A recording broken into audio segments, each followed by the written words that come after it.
살면서 제일 중요한 것이 무엇인가?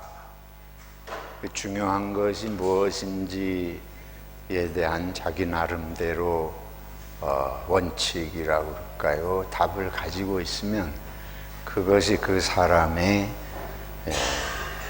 삶의 실질적인 내용을 지배하게 되겠고, 그것이 일생 지속될 때에 그 결과가 그에 따라서 나타난다고 이렇게 볼 수 있습니다.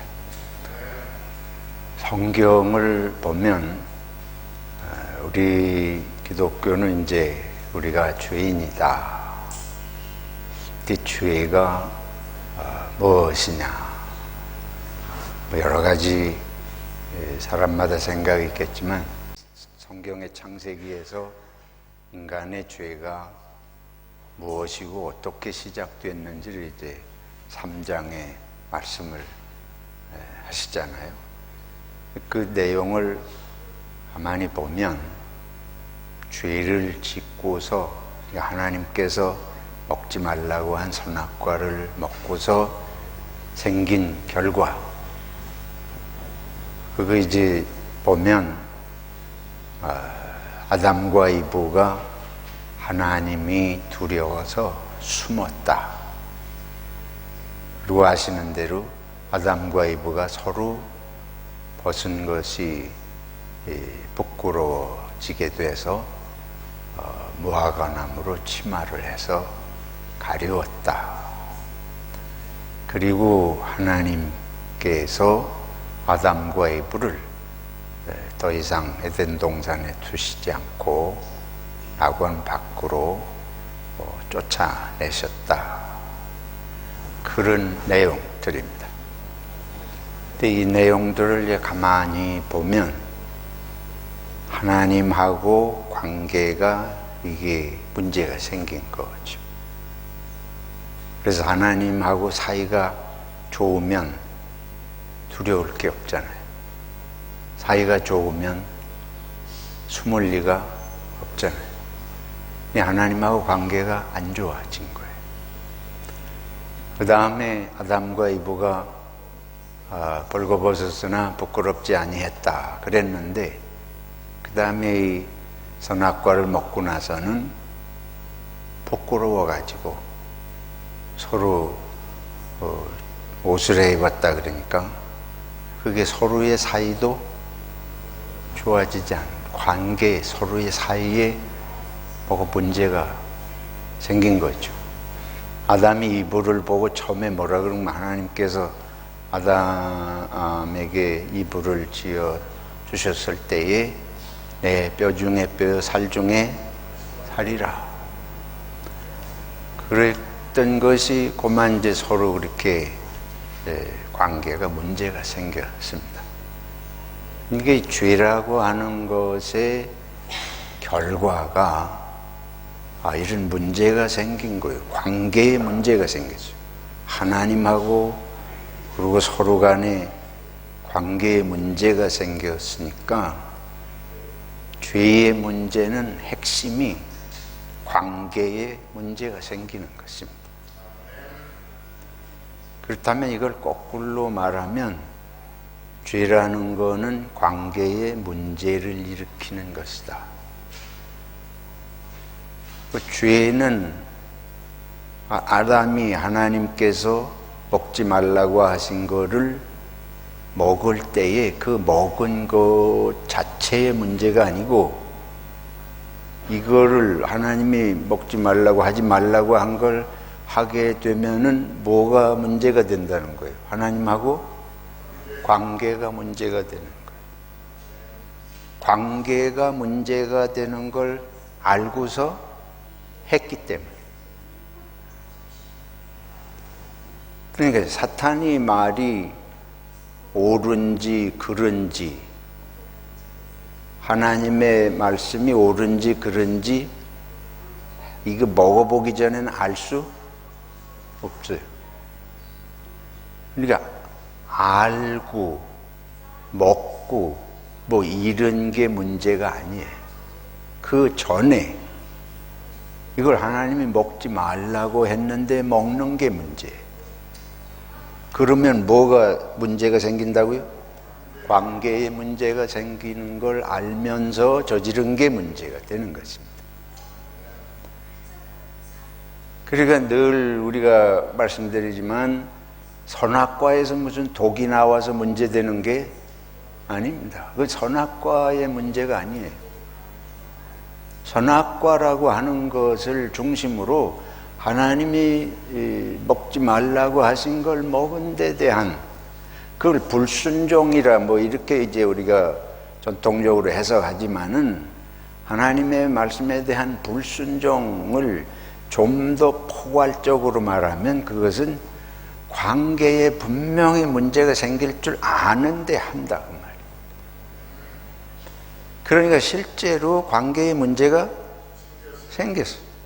하나님하고 관계에 문제가 생기고 서로 간에 문제가 생기고 서로 간에 문제가 생기는 건 당연하죠. 왜 그러면 창조주 하나님께서 아담과 이브를 서로 뼈 중에 뼈고 살 중에 살로 아담의 뼈를 취해서 이런 관계로 만들어 주셨는데 하나님하고 관계가 문제가 생기니까 창조주와 문제가 생기니까 모든 관계가 다 문제가 발생을 하게 된 것입니다. 그래서 성경이 말씀하는 것은 사는 건 뭐냐? 관계를 잘 하는 것입니다. 사는 것에 다른 의미가 없어요. 관계를 잘 하는 것이 삶의 내용이고 그것이 삶의 가장 소중한 의미였습니다. 이제 세상은 이거에 대한 인식이 없잖아요. 그러게 기독교의 창조주 하나님을 믿는데 성경이 말씀하는 하나님을 믿는 것의 중요성은 바로 이것입니다. 기독교가 다른 종교와 다른 가장 중요한 내용이 여기에 들어 있습니다. 무교를 보세요. 늘 말씀드리지만 무교의 이웃이 관심이 없어요. 내가 잘 되는 거 아니에요. 내가 건강하고 내가 잘 되는 거예요. 그거 이상 관심이 없어요. 내게 문제가 되는 일은 발생하지 않으면 되는 것이고 사람을 만나더라도 내게 유익한 사람만 만나는 거예요.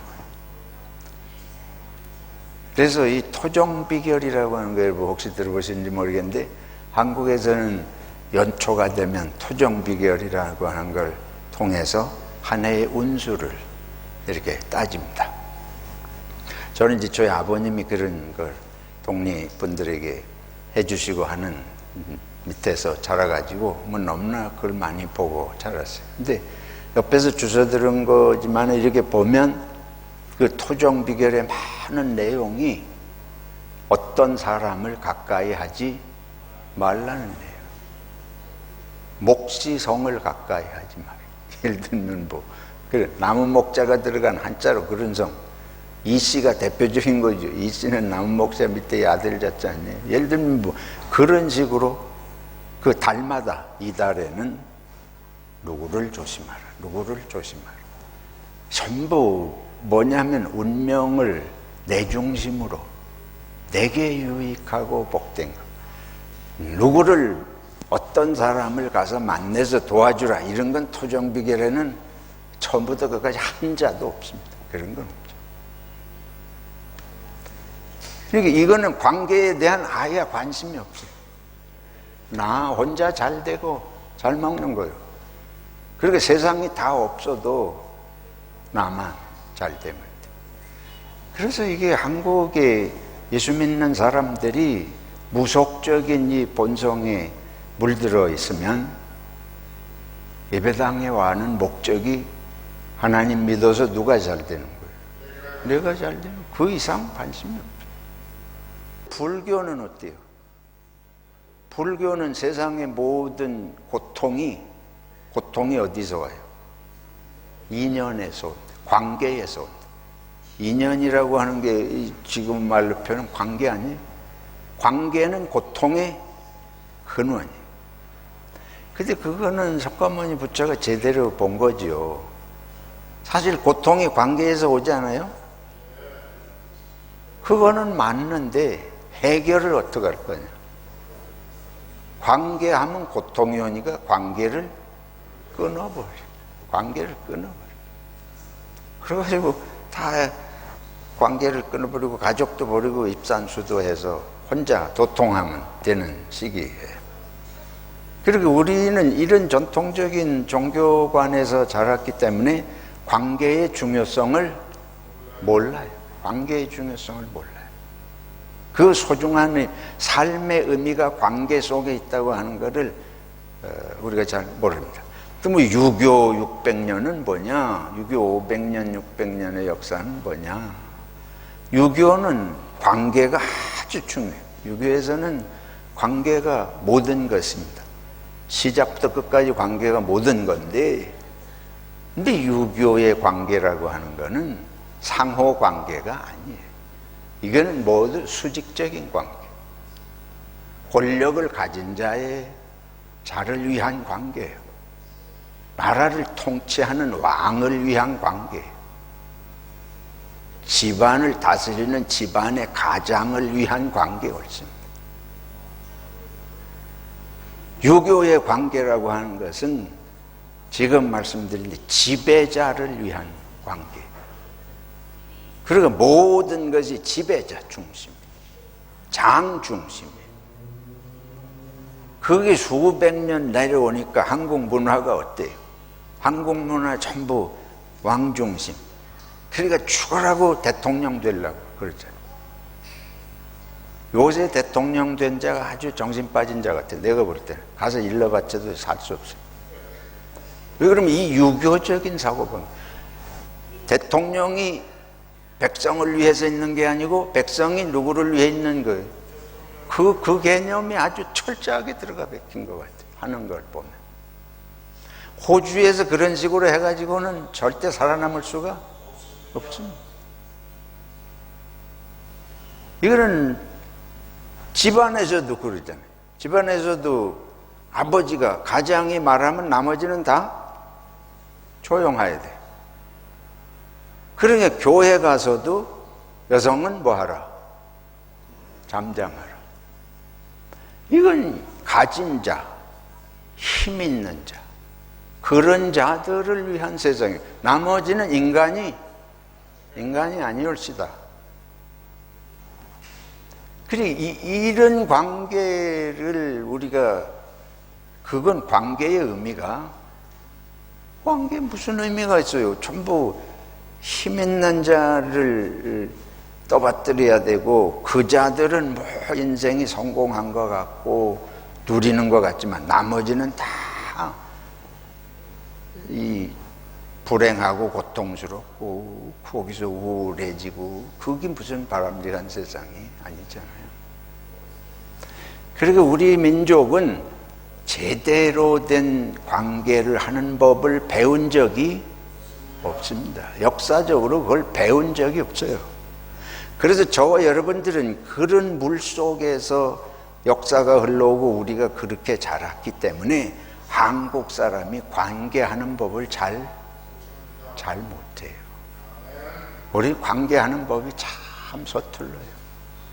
지배해서 억누르고 두드러 패고 막 욕을 해대고, 그렇게 자기보다 뭐 조금 못한 자리에 있다 그러면 막 그런 식으로 하고, 또 자기가 조금 낮은 것 같고 뭐 이렇게 뭔가 좀 이 힘이 약해 보이고 이러면 그 앞에서는 어떻게든지 살아남아야 되니까 이런 식이에요. 그래 학교 가도 요즘은 또 뭐 세상이 많이 뒤집혔다 그러지만 옛날에는 학교 가도 선생님이 왕이에요. 교회 가면 누가 왕이에요? 목사가 왕이지. 지금도 그렇게 정신 못 차린 교회가 셌습니다. 그리고 그거는 기독교가 아니에요. 그게 어떻게 기독교예요? 근데 우리는 그 무교, 불교, 유교적인 걸 안고 있으면서 내가 기독교인인 줄 안다. 직장에 가보세요. 직장에 가면 한 등급이라도 높은 사람, 세상 아니에요? 그렇지 않습니까? 한 등급이라도 높으면은 직급이 있으면 요즘은 모르겠어요. 그냥 아랫사람을 뭐 막 짓뭉개는 식의 그런 상사들이 널려 있습니다.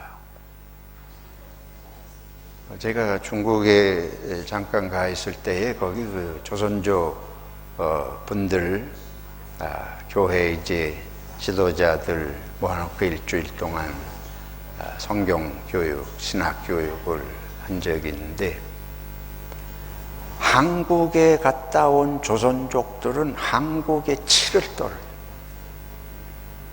안 그러는 사람들이 없더라고요. 여러분 한국에 가니까 이 조선족을 다 우습게 보는 거예요. 그냥 속으로 우습게 보는 게 아니고 사람 취급을 안 해요. 그분들이 한국에 와가지고 뭐 좋은 일자리 가질 수 있겠어요?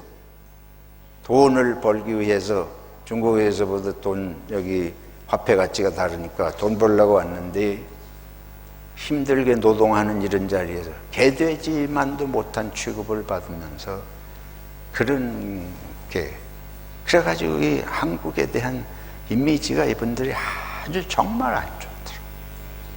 한국에 그런 나라예요. 왜 그렇게 됐냐? 이 문화가 수천 년의 역사가 관계를 서로 잘해야 된다. 이 개념이 없는 거예요.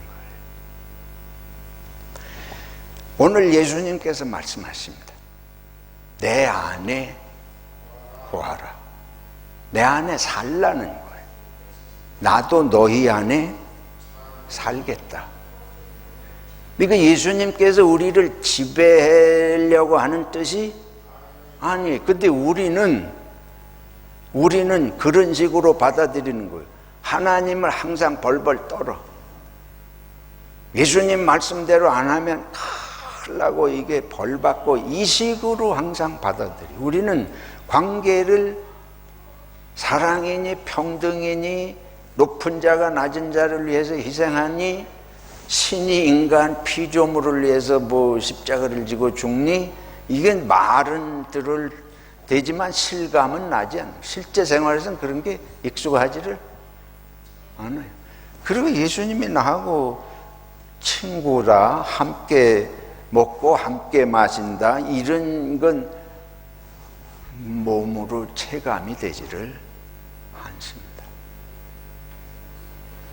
그래서 항상 우리의 신개념은 두려운 신개념. 잘못 보이면 벌을 주는 이런 신개념. 근데 여기 예수님께서는 내 안에 살고 나는 너희 안에 살겠다. 그런데 요한일서, 이 연결된 말씀으로 요한일서에 가면 하나님이 우리를 사랑하신다는 걸 수없이 강조하죠. 시작부터 그걸 강조하죠. 그 우리가 하나님이 우리를 사랑하신다. 그거 실감이 납니까, 여러분? 우리는 기껏해야 하나님이 우리 죄를 용서해 주셨다. 그 개념도 어때요? 실제로는 우리가 죄 지어서 하나님 앞에 벌벌 떨고 맨날 용서를 구하고 이래야 되는데 그렇게 해 주셨으니까 감사하다. 하지만은 여기 담겨 있는 것도 사실 예수님이 말씀하는 진정한 사랑의 개념은 아닙니다. 자, 우리가 그럼 진정한 사랑의 개념이 뭐냐? 우리는 이런 말씀 들어도 잘 이해가 안 되는데 우리가 정말 성경이 말씀하는 하나님이 말씀하는 사랑의 개념을 조금 이해할 수 있는 건 뭔가 하면 엄마와 자식 간의 관계. 한국의 아버지들은 90%는 안 그렇고 가끔 이상한 아버지들이 있지만 사랑하는 이상한 아버지들이 가끔 있어요. 근데 이게 그게 아니고 엄마가 자식에 대한 관계. 그건 뭐예요? 자식이 엄마한테는 마음대로 하잖아. 그러죠? 세상에 아무 데나 가서 뭐 엄마한테 하듯이 할 수가 없어요. 근데 엄마한테는 임의로 없잖아. 이거 해줘, 저거 해줘. 안 해주면 짜증도 내. 근데 그게 좋다는 의미가 아니고, 이게 엄마가 자기를 뭐 하는 걸 아는 거예요. 사랑하는 걸 아는 거예요. 사랑은 이게 좀 잘못하고 뭐 그래도 임의롭게 통해야 사랑 아니겠습니까? 근데 하나님이 나는 그런 분이라고 생각해야 된다는 거예요. 예수님께서 지금 말씀하시려는 건 그겁니다. 하나님은 우리가 벌벌 떨고 벌 받을까 봐 그럴 뿐이 아니고, 엄마처럼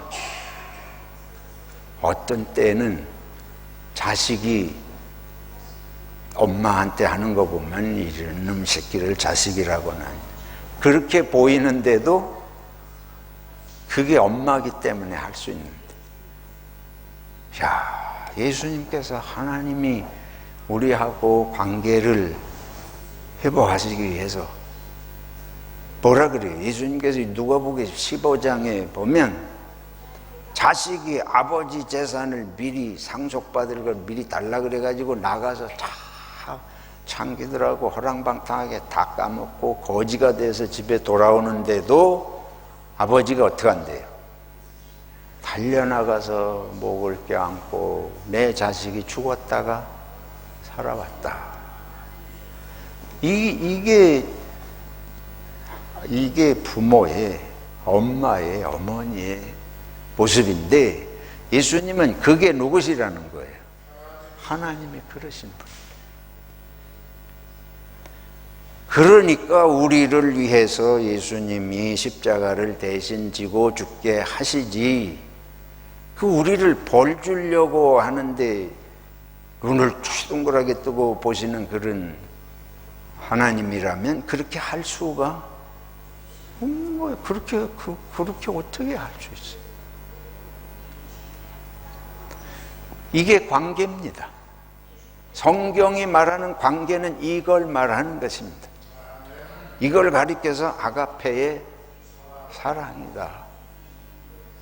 하나님이 우리의 모든 허물과 부족함과 완악함에도 불구하고 당신의 자녀로, 당신의 백성으로 보살피고 돌보시는 그것이 하나님의 사랑의 본성이라는 거예요.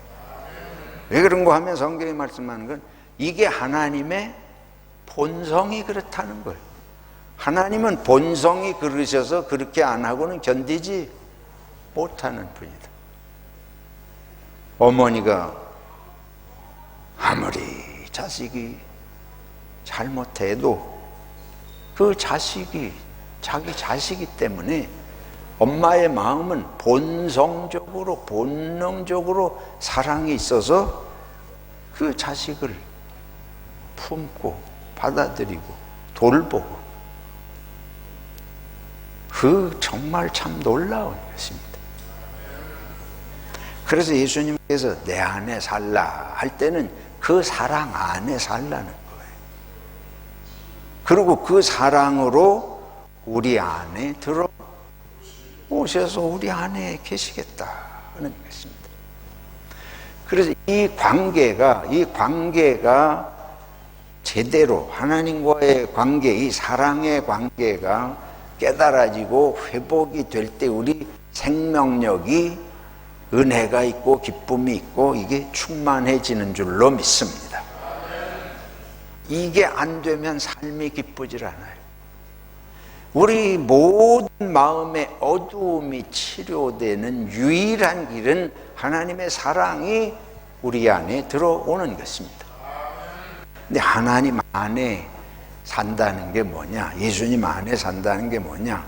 오늘 요한일서를 보면 첫째로 예수님이 하나님의 아들이신 걸 믿고 인정하는 것이 하나님 안에 있는 것이다. 둘째로, 하나님이 우리를 사랑하신 것처럼 우리가 하나님을 사랑하는 것이 하나님 안에, 예수님 안에 있는 것이다. 셋째로, 예수님이 말씀하시는 것은 내 말이 너희 안에 거하며,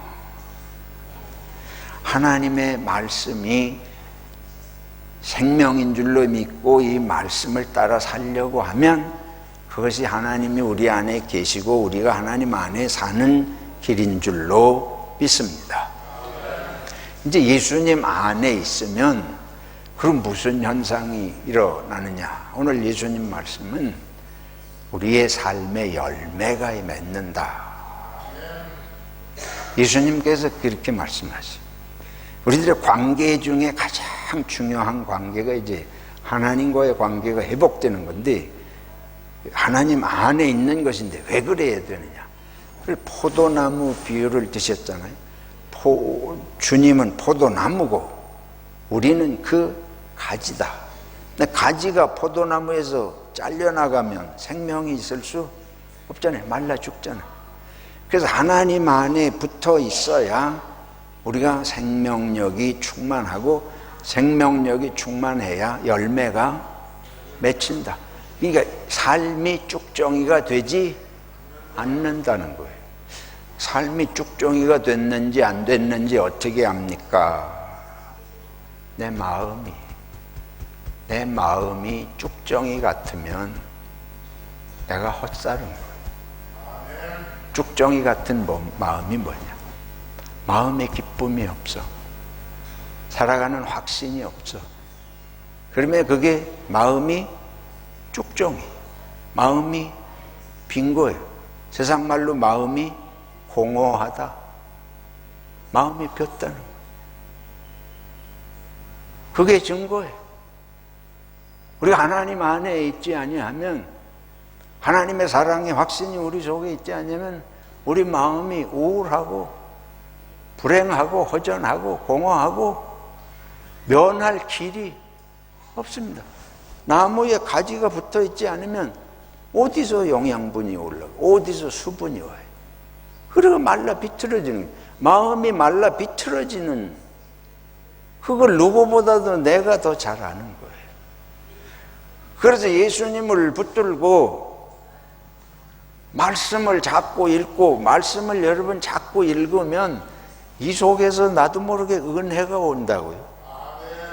기쁨이 오고 감동이 오게 되어 있습니다. 세상의 말들을 들으면, 세상의 말들은 시기, 질투, 분쟁이 가득하니까 내 마음이 더 괴롭고, 여러분 뉴스를 보세요. 뉴스 보면 10가지 중에 9가지는 마음이 기쁨이 주는 뉴스가 세상에 어디 있어요. 그리고 뉴스 많이 볼수록 마음이 더 불행하고 고통스러워 화가 치미는 거예요. 여러분 한국 뉴스 보면 맨날 싸우는 얘기만, 죽으라고 싸우는 얘기들, 경쟁하는 얘기들, 이런 것만 하니까 성경 읽으시기를 축원합니다. 이게 정말 여기 생명의 말씀이, 이게 그냥 생각하고 달라요. 읽으면 반드시 우리 마음에 은혜의 물줄기가 솟아오르게 되어 있습니다. 그래서 내 말이 너희 안에 살면, 너희 마음에 내 말을 두면 그게 열매를 맺는다. 그 열매라는 건 다른 거 아니고 기쁨이에요. 기쁨이고 행복감이고, 그런 그 열매가 어떻게 나타나느냐? 다른 사람에게 은혜를 끼칠 수 있는, 이게 나타나게 되는 거예요. 이게 주님의 은혜가 우리 속에 없어지면 점점 말라비틀어지잖아요. 그 열매가 안 맺힌다. 그건 뭔가 하면 다른 사람에게 아무 유익을 끼칠 수 없죠. 그러면 그거 열매가 없는 거예요. 근데 그게 내 능력이 아니고 내 속에 누가 계셔야, 하나님이, 주님이, 말씀이 계셔야 내가 마음이 은혜가 충만하니까 이게 입으로 나가고 행동으로 나가니까 다른 사람이 그걸 보고 내 말을 받아 먹고 그 사람에게도 기쁨이 생기고 은혜가 생기는 줄로 믿습니다. 이게 세상을 빛되게 하고 행복하게 하는 놀라운 역사가 여기에 있습니다. 그래서 우리 기독교인들이 말씀드린 대로 기독교는 무교, 불교, 유교하고 완전히 달라요. 완전히 다릅니다. 어떻게 다르죠? 지금 말씀드린 대로 여기서 말씀하는 기독교는 하나님이 사랑이고 하나님이 사랑의 본성으로 우리를 지으셨어서 있기 때문에 우리 속에 주님이 들어오고 계시고 오늘 여기 성령을 주신다. 성령을 통해서 이제 이 하나님의 사랑의 본성이 우리 속에 회복되고 역사가 일어나는데 이렇게 되면 내가 은혜가 생기고 그래서 세상에 은혜가 나가니까 그게 열매예요. 즉 관계가 아름다워지는 하나님하고의 사랑의 관계 회복이도 이웃하고 관계가 아름다워지는 게 인생의 열매 옳습니다. 이게 인생의 열매예요. 다른 열매가 뭐 없습니다. 우리들이 시험 잘 봐가지고 합격해가지고 뭐가 되고 그런 거 인생의 열매는 세상적인 사람들이 얘기하는 거지. 근데 그 사람들이 그거 됐다 그래서 마음이 행복하냐? 그거 가지고 그 사람들이 행복하지 않습니다. 난 기분이 며칠 좋을는지 모르지만 그게 우리의 참 내면의 기쁨이 되지를 못해요. 그거 가지고 남에게 은혜 끼치지 못합니다. 힘 가진 자는 힘을 가지고 행사해서 지배하려고 그러기 때문에 남에게 은혜를 끼치는 게 아니고 남을 고통스럽게 힘 가진 자 10명에 9명은 남을 고통스럽게 해요. 목사님 너무 세계상을 비관적으로 보는 거 아닙니까? 안 그래요. 이 정신 있는 사람, 예수 정신 알고 하나님의 은혜로 마음이 이렇게 기쁨이 있고 사랑의 관계 이상의 삶의 열매가 없다는 걸 알기 전에는 가진 거 있으면 반드시 행세하려고 그렇게 되어 있습니다. 세상이 다 그런 물결 속에 사니까 그러기 위해서 돈 벌려고 그러고 요즘 한국에서 의사들이 늘려야 된다. 정부에서 그러니까 의사들이 지금 자기들 의사를 2,000명을 늘려야 된다. 정부에서 뭐 그러고 들고 나왔는데 의사 2,000명 늘리면 우리는 앞으로 뭐 먹고 사냐. 이래가지고 이게 아주 극한적인 대립을 하잖아요. 아직도 해결이 안 되고 그거 우리가 다 파업하겠다 예를 들면 그래서 의사들이 다 병원에 출근도 안 하고 막 이런 일들이 발생을 하게 돼. 정부는 권력이 있으니까 권력을 가지고 의사들을 강제적으로 늘려서 우리는 해결하겠다. 그러니까 의사들은 또 우리가 진료를 안 해봐라 되나? 이러고는 다 동맹해서 손을 놓고 환자들 안 돌보려고 그러고 이게 하는 짓들이 이런 거예요. 정부가 권력을 그런 식으로 써먹고 의사들은 자기들의 사람의 생명을 준 의술을 그런 식으로 써먹으니까 이게 해결이 안 되죠. 거기서 죽어나가는 거는 환자들, 국민들만. 저와 여러분들은 예수 그리스도께서 십자가를 지시고 죽으신 사랑이 그런 신의 전능한 권력을 우리한테 행사하려고 당신의 존재를 부각시키기 위해서 내 안에 있어라 하고 뭐 이렇게 겁을 주는 게 아니죠. 이 세상에서 관계를 제일 못하는 나라가 북한입니다. 가장 폐쇄적인 나라가 북한이라고 나오잖아요. 그러니까 세상하고 관계를 다 끊고 자기들 안에서 독재하려고 하니까 거기 탈출하는 탈북민들 이야기를 이렇게 들어보면 북한이 죽어라고 북한에서 도망 못 가게 해요. 그러면 잘 보호해주고 돌보려고 해야 될 거 아니에요. 그게 아니고 김정은이하고 자기 공산당 독재자들은 마냥 잘 먹고 잘 살면서 일반 백성들은 다 굶어 죽어 나가고 하니까 거기에 권력에 조금이라도 방해되는 사람들은 그냥 가차없이 처형이잖아요. 근데 그게 이조시대나 있던 일이 지금도 일어나고 있습니다.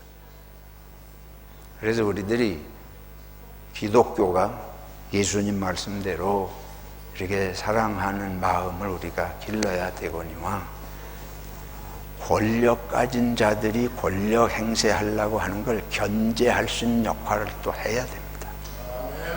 누가 권력을 마음대로 부리려고 그러면 그거 가만히 두면 안 되는 거예요. 하나님께서 그러라고 우리를 지으시고 권력을 맡긴 게 아니잖아요. 권력은 말씀드린 대로 돌보라고. 신은 우리를 벌 주는 분이 아니고 우리를 잘 살고 사랑하게 하려고. 그래서 창세기 1장에 하나님이 복을 주시고 생육하고 번성하라 그러셨잖아요. 그게 하나님이 우리들에게 주신 건데, 신이 우리를 그런 식으로 창조하시고 우리를 돌보시는데, 근데 그 하나님이 주신 권력을 가지고 같은 사람을 죽이고 못 살게 굴면 안 되죠. 그건 거꾸로 써먹는 거 아닙니까? 우리 예수님에게 다시 한번 감사하면서 서로 사랑합시다. 사랑하는 거 힘들지만 성령의 도우심을 구하면서, 그래서 우리 사랑이 이웃에게까지 나아갈 수 있도록 주님의 능력이 함께 하시기를 축원합니다.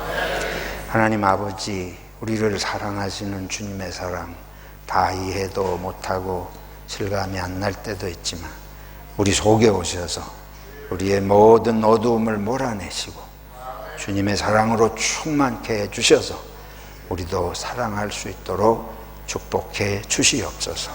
예수님의 이름으로 기도하옵나이다. 아멘.